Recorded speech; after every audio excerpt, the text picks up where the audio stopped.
A gente abre essa edição do Bom Dia Brasil falando sobre a visita da presidente da Câmara dos Estados Unidos a Taiwan. Nancy Pelosi foi embora hoje cedo e segue para a Coreia do Sul, mas deixou um clima de tensão acirrada no ar. Em repúdio à visita, o governo chinês anunciou uma série de ações militares e sanções contra a ilha, que a China considera parte de seu território. Vamos então falar direto com o nosso correspondente Felipe Coalho, que tem mais detalhes. Bom dia, Felipe. Oi, Ana, bom dia para você, bom dia a todos. Nancy Pelosi teve agenda cheia em Taiwan, viu? Ela se reuniu hoje com a presidente da ilha e disse a Tsai Ing-wen que a visita da delegação americana serve para deixar claro que os Estados Unidos não vão abandonar Taiwan. Antes, Pelosi fez um discurso a congressistas da ilha e disse que o Congresso americano quer aprovar leis para fortalecer os laços comerciais com a ilha para competir com a China, principalmente no setor industrial de semicondutores. Antes de partir, Pelosi também se encontrou com ativistas pró-direitos humanos que já foram detidos pela China. Assim que ela pousou em Taiwan, o Ministério de Defesa da China anunciou operações militares com alvos específicos, que incluem exercícios aéreos e navais com disparos de munição real em áreas do norte, sudoeste e sudeste de Taiwan. A China pediu que navios e aviões estrangeiros evitem a região até o dia 7.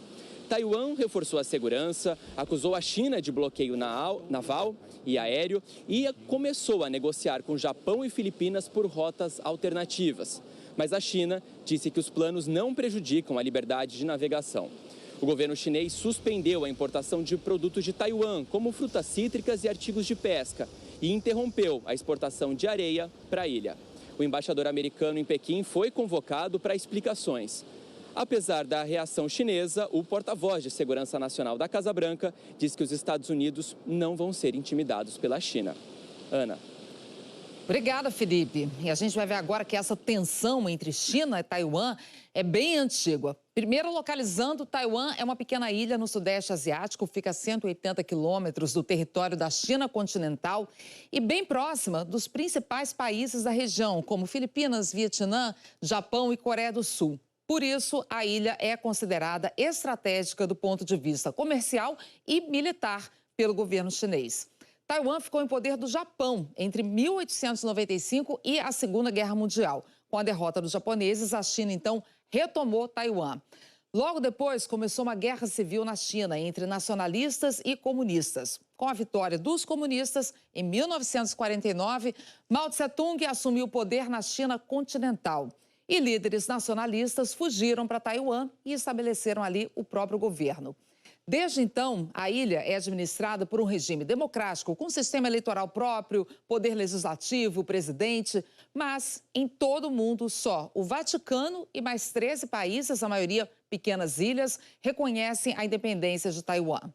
Já o governo americano adota uma política conhecida como ambiguidade estratégica. Os Estados Unidos nunca reconheceram oficialmente a independência, nem têm laços diplomáticos estabelecidos, mas os americanos apoiam o governo local, inclusive vendendo armas para Taiwan. E Nancy Pelosi, ao longo da trajetória política dela, assumiu posições consideradas progressistas e também críticas à China, principalmente por violações aos direitos humanos.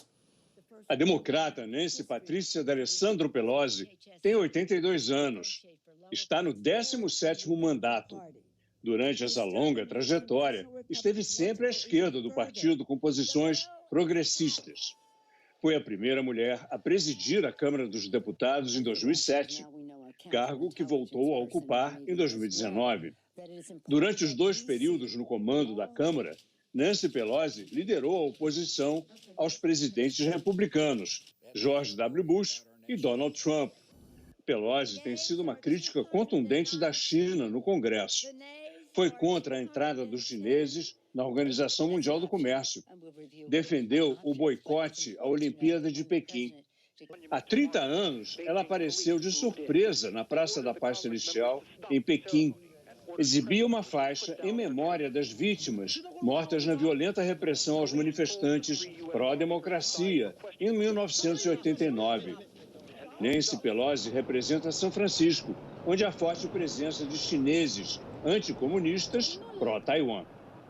Ela sempre esteve ao lado da independência da ilha e agora conta com o apoio de políticos dos 2 partidos americanos, que preparam um novo pacote bilionário de ajuda a Taiwan. Com esta viagem, se tornou a maior autoridade americana a visitar Taiwan desde 1997, quando outro presidente da Câmara, Newt Gingrich, também esteve na ilha. E essa visita agora de Nancy Pelosi a Taiwan deixou ainda mais delicada a situação dos Estados Unidos, que já enfrentam uma crise por causa do envolvimento na guerra da Ucrânia. É o que explica o nosso comentarista de assuntos internacionais, Guga Chakra. Foi extremamente desnecessária essa viagem da Nancy Pelosi, presidente da Câmara dos Deputados dos Estados Unidos, para Taiwan. De uma certa forma, foi até irresponsável. Por quê? Porque essa viagem serve apenas para acirrar os ânimos, aumentar a tensão ali em Taiwan, em um momento que os Estados Unidos já enfrentam uma gigantesca crise geopolítica ali na guerra da Ucrânia, onde os Estados Unidos apoiam os ucranianos que são alvo de uma invasão da Rússia. Para que um novo foco de tensão? Sabendo-se que claramente a China enxergaria essa visita da presidente da Câmara dos Deputados como uma provocação, tanto que a China já começou a reagir. Quer dizer, você eleva a tensão, não vai ter terceira guerra mundial nesse momento, mas você aumenta a tensão num momento que já há grande instabilidade geopolítica no planeta e os Estados Unidos não ganham nada antagonizando a China na questão de Taiwan, especificamente nesse momento. A ponto de o governo de Joe Biden, assessor de segurança nacional, figuras do Departamento de Estado, do Pentágono, se posicionarem contra a visita da Nancy Pelosi. Afinal, o único resultado é esse acirramento dos ânimos e da tensão no Estreito de Taiwan. E o mundo acompanha toda essa tensão na Ásia. A União Europeia pediu diálogo entre Estados Unidos e China. Cecília Malan tem os detalhes da posição do bloco europeu, Cecília, nessa crise diplomática. Bom dia para você. Bom dia, Ana. Bom dia a todos. A União Europeia acha que os canais de comunicação devem estar permanentemente abertos para evitar um erro de cálculo com sérias consequências para o mundo todo.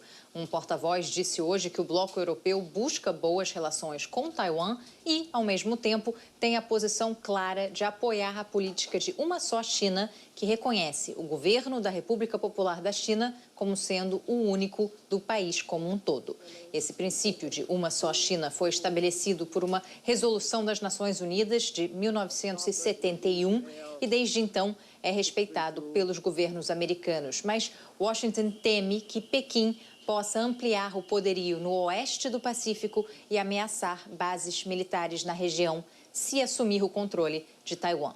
A China não abre mão da reunificação e insiste que suas intenções são pacíficas.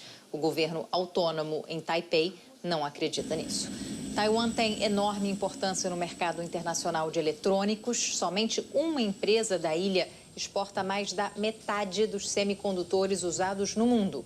O mercado de ações permanece volátil hoje, à espera das consequências dessa visita de Nancy Pelosi.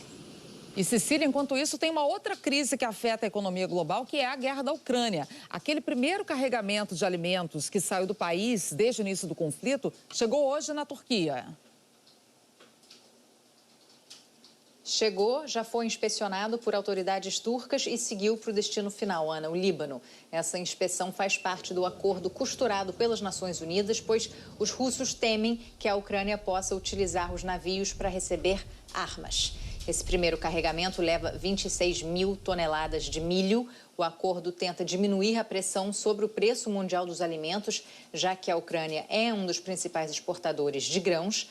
Mas o presidente Volodymyr Zelensky minimizou a importância desse primeiro carregamento, disse que é apenas uma parcela ínfima da produção agrícola ucraniana e que o país precisa exportar urgentemente 10 milhões de toneladas de grãos. Ana. Ok, obrigada, Cecília. Até já.